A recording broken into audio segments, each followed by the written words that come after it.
In a rare interview, a possible successor to the Dalai Lama spoke to reporters from India, where he lives in exile. The 23-year-old Karmapa Lama is considered to be a living Buddha by the Tibetan people and third in line after the Dalai Lama. As a 14-year-old, he made a daring escape from a Tibetan monastery in China.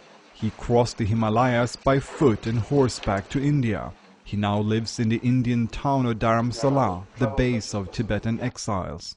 Tibetan scholars believe that since he chose to give up the privileges he would have enjoyed under the Chinese Communist Party, his flight from Tibet made him a hero to the Tibetans. Despite his traditional upbringing, the Karmapa Lama is also strikingly modern.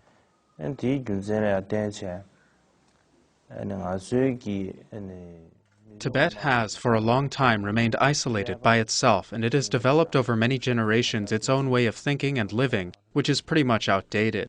There's a gap between the old Tibetan mentality and the youth of today. That is a huge problem.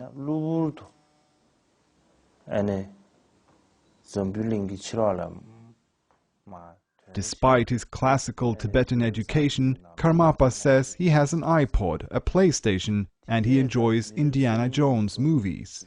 His fellow monks say he is forbidden from talking about politics by the Indian government, but he seemed willing to speak about the situation in Tibet.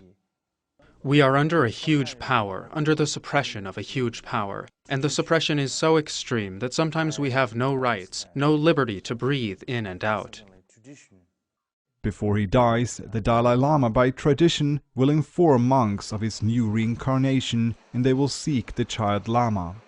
But Tibetans fear the Chinese Communist Party will implant their own successor, as they did in 1995 with the Panchen Lama, the second highest ranking Lama. The Karmapa Lama is the leader of the Kagyu sect, while the Dalai Lama is the head of the Gelug sect. The fact that the Karmapa comes from a different sect could hinder any plans to make him a successor to the Dalai Lama.